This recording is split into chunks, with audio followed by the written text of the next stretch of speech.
আসসালামু আলাইকুম। বিশ্বাস করুন বিগত ২টা দিন অর্থাৎ ২টি রাত ঘুমাতে খুবই কষ্ট হয়েছে। একটাই মাত্র কারণ, সেটা মনে হয়েছে যে ৩২ নম্বরের মতো একটা জায়গায় যেটা অনেক স্মৃতি বিজড়িত, যেটা অনেক ইতিহাস দেশের জন্য রাখে, যেটা আমাদের মুক্তিযুদ্ধকে ধারণ করে, সেই জিনিসটা যদি ভেঙে ফেলা যায়, এভাবে আগুন দেয়া যায়, রাত দিন দিন দুপুরে ওখানে এক্সকাভেটর এনে ধ্বংস করে শেষ করে দেয়া যায়, এই হুজুরদের উম্মাতাল আমরা দেখতে পাই, এই ধরনের বীভৎস পরিস্থিতি যদি দেশে হয়, আমি কখনো আমার জীবনের নিশ্চয়তা পাই না। একইভাবে ভাবতেছিলাম যে আমার ভাইও নিশ্চয়তা পায় না, আমার বোন নিশ্চয়তা পায় না। আমার ভাই বোন যদি নিশ্চয়তা না পায়, নিশ্চয়ই পুরো দেশবাসী অনিশ্চয়তার মধ্যে থাকে। বিশেষ করে পুরো দেশবাসী যদিও না বলি, ওই কিঞ্চিত মানুষ যারা এই কাজটার পিছনে উদ্দেশ্য প্রণোদিতভাবে তাদের স্বার্থসিদ্ধি কিংবা বিগত দিনে আপনার যে রাজনৈতিক পরিস্থিতি অর্থাৎ যে 11-এর গণজাগরণ মঞ্চের যেই ঘটনা ঘটেছিল, সেটা থেকে যে লোকগুলাকে রাজাকার বলে দেশে ফাঁসি দেওয়া হয়েছিল 10-11 জনকে, সেটার প্রতিশোধমূলক যদি ৩২ নম্বরকে ভাঙা হয় এবং বাকি বাংলাদেশ জুড়ে আরও প্রায় ৩০-৩৫টা জায়গায় অগ্নিসংযোগ থেকে মোরাল ভাঙা থেকে শুরু করে লেটেস্ট হলো আপনার ৭ বীরশ্রেষ্ঠের মোরাল শুদ্ধ ভাঙা, এগুলো আসলে আমাদেরকে সংখ্যায় ফেলে দেয়। এই সংখ্যা থেকে আমি অবশ্যই আমার জীবনের নিরাপত্তা পাই না। আমি একজন সাধারণ বাংলাদেশের নাগরিক, আমি আমার জীবনের নিরাপত্তা পাই না। একইভাবে আমি আমার ভাই বোন কারোই নিরাপত্তা দেখতে পাই না। এ ধরনের পরিস্থিতি যখন আসে, আমি বারবার চিন্তা করছিলাম যে সেনাবাহিনী কোথায় গেছে। আর দুজন কালপিটকে দেখতে পাই, তিনজন কালপিট, মূলত দুইজন স্পেশালি বেশি কালপিট। একজন হলো ইলিয়াস হোসাইন, আরেকজন হলো পিনাকি ভট্টাচার্য। দেশের বাইরে বসে বসে এই নোংরামি এগুলা যে ছড়াচ্ছে এবং বিভিন্ন ইন্ধন যে যোগাচ্ছে, দেশদ্রোহীমূলক কাজ করছে, এগুলো সব দেখে না, অনলাইনের বিভিন্ন ক্লিপসগুলা দেখে যথেষ্ট বাজে মন মানসিকতা হয়। অনেক দিন কেন দেশে থাকবো, দেশ থেকে চলে যাব না কেন সপরিবারে, সেটা চিন্তা করছি। নিজের কাছে অপমানিত বোধ লাগছে এই কারণে, আমার দেশ ছেড়ে আমি অন্যজনের দেশে কেন যাব। আমার আমার এটা কখনোই পছন্দ না যে বিদেশে গিয়ে থাকবো বা অন্যজনের দেশে নিজের জীবন নির্বাহের জন্য থাকবো। তাও আবার একটা ভালো সুন্দর উন্নতির দিকে যাওয়া আমার দেশ, সেই দেশটা এরকম ধ্বংসস্তূপের দিকে আবার চলে যাবে, সেটা দেখা কখনো কাম্য না। আমি জানি আমাকে অনেকে আপনারা মনে করবেন যে সুশীল লীগ, কি জানি অমুক লীগ তমুক লীগ, বিভিন্ন নাম আপনারা ব্যবহার করেন। আমি জানি যারা ছেচ্ছর প্রজাতির প্রাণী, আপনারা যারা যে নিম্ন নিম্ন শ্রেণীর লোকজন, যারা নিম্ন শ্রেণী থেকে উঠে এসেছেন, তারা অনেকেই আমাকে বিভিন্ন লীগ তকমা দিবেন। কিছু এসে যায় না। কেন? কেননা আপনারা লীগ তকমা দেন হলো আপনারা যারা স্বার্থসিদ্ধি, আপনার স্বার্থের ব্যাপার আছে তাদের। আমি দেশের মানুষের জন্য কথা বলি। আমি লীগের জন্যও কথা বলি না, আমি দলের জন্যও কথা বলি না, আমি আপনার শিবিরের জন্যও কথা বলি না। কারো জন্য কথা বলার তো আমার প্রয়োজন নাই। আমার কি বয়ে গেছে? আমার কি ঈমান আমল নাই? আমি কি একজন মুসলমান না? আমি কি রাসূলের নীতি ও আদর্শ জানি না? আমি আপনাদের মতো ব্যাককল না। ওই ক্ষুদ্র পরিমাণের জ্ঞান আমি আহরণ করি নাই। আমি নিজের চেষ্টায় আলহামদুলিল্লাহ যথেষ্ট মনে হয় জেনেছি।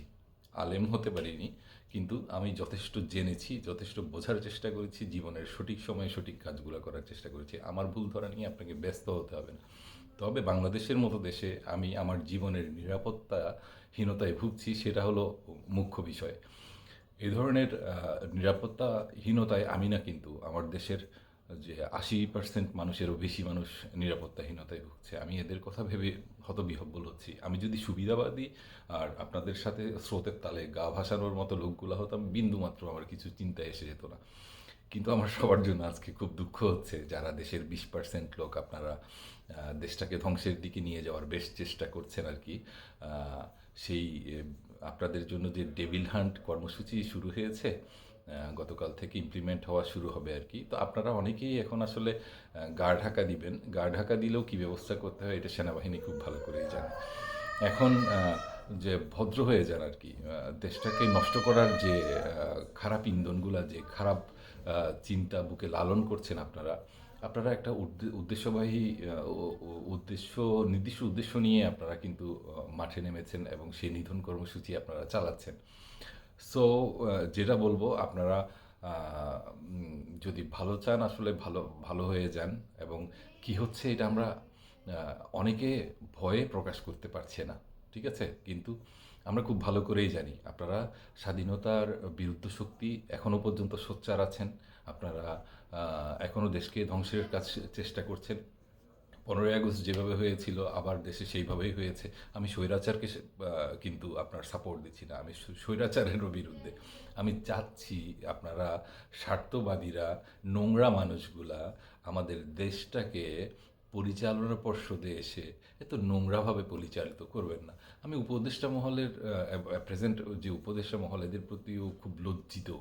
কী কারণে জানেন? লজ্জিত এই কারণে তারা দেশের গণমানুষ যারা বিভিন্ন জায়গায় আছে তাদের সাথে তাদের কতটুক সংযোগ হয়েছে আজকে 6টি মাস চলে যাচ্ছে, সেটা যথেষ্ট সন্দেহ আছে। কেউ তাদের সম্পর্কে কিছুই বলতে পারবে না। এটাই যদি গণসংযোগ হয়ে থাকে এই উপদেষ্টা মহলের, তারা দেশের জন্য কি করতে পারে?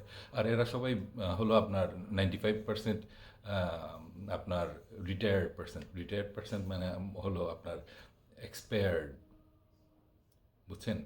রিটায়ার্ড মানে হলো এক্সপায়ার্ড হয়ে যাওয়া লোকজন। এক্সপায়ার্ড হয়ে যাওয়া লোকজন দিয়ে যখন আপনি দেশ চালাবেন পুনরায়, সে দেশে ভালো কিছু আশা করা যায় না।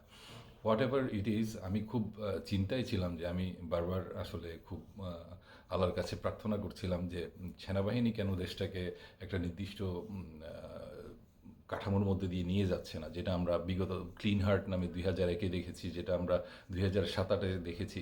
এখানে একটা উল্লেখযোগ্য বিষয়, সেনাবাহিনী মইনুল আহমেদের সময়ে 2007-8-এ যে দীর্ঘ একটা সময় নিয়েছিল 2 বছরের নির্বাচন দেওয়ার প্রক্রিয়া, এখন কিন্তু সেই ধরনের কাজ করলে হবে না।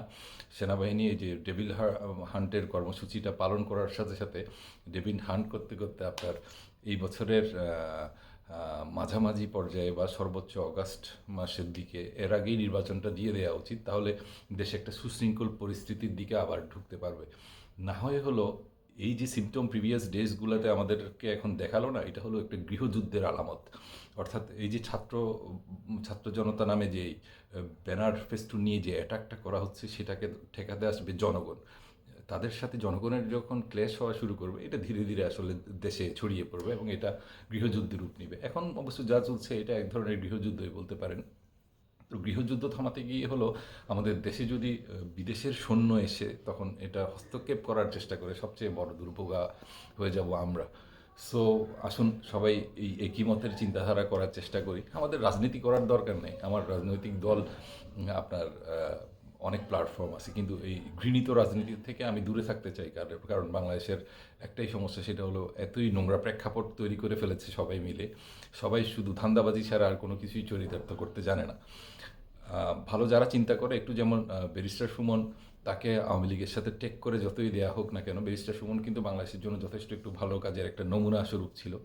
তার যে আইনজীবী, তাকে পর্যন্ত গতকালকে দেখলাম যে হাইকোর্টে সে যখন ব্রিফিং করতে যাচ্ছিল, তাকে পিছন থেকে মাথায় থাবড় মেরে আপনার সরিয়ে দেওয়া হয়েছে ব্রিফিং করার জায়গা থেকে। এগুলো যথেষ্ট, একটা মানুষ যদি আসলে দেশের জন্য ভালো করতে গিয়ে এই ধরনের হেনস্থার শিকার হতে হয়, তার লয়ার্সদেরকে পর্যন্ত হেনস্থার শিকার হতে হয়, সেক্ষেত্রে ভালো কাজ করার জন্য একটা মানুষের সীমাবদ্ধতা থাকে। আসলে মোটিভেশনাল অনেক কথাবার্তা এই পর্যন্ত বিভিন্ন দিক থেকে জাতীয় বিবর্তনের জন্য বলে এসেছি, কিন্তু মানুষ আসলে মোটিভেশনাল স্পিচ দিয়ে অত পরিবর্তনশীল হয় না এই দেশে। এটা আমাদের অনেক বাজে দিক। আমাদের স্কিল আসলে খুব থার্ড ক্লাস টাইপ। আমাদের যে গড়ে ওঠা, এটা তো অনেক ধরনের ঘাটতি আছে, যার কারণে আমাদের মানসিক যে প্রবৃত্তি সেটা অত্যন্ত বাজে অবস্থা। তো সেদিকে আর যাব না। সেদিকে না গিয়ে আমি সবসময় আরেকটা জিনিস ভাবতাম, সেটা হলো আমাদের জাতিগোষ্ঠীকে দেখে আমার মনে হয় কি আপনার, আমরা লাঠির কাঁঠাল নাকি লাথি না খেলে পরে পাকে না, কাঁঠাল, ঠিক আছে?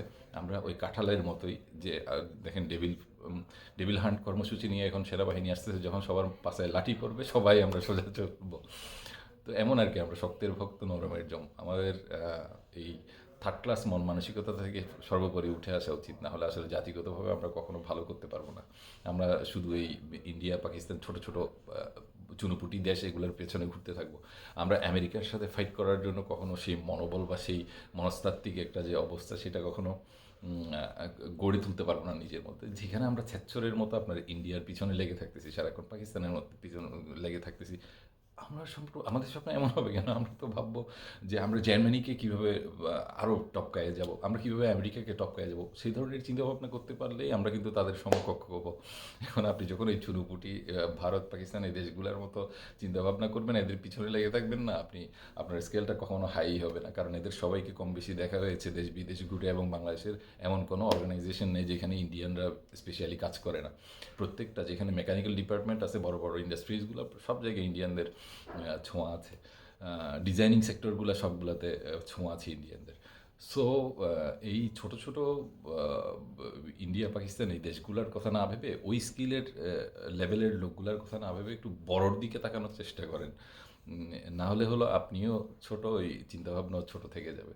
কাইন্ডলি মন মানসিকতা পরিবর্তন করুন, উপরের লেভেলে চিন্তা করার চেষ্টা করুন, নিজেকে পরিবর্তন করুন, দেশকে পরিবর্তন করুন।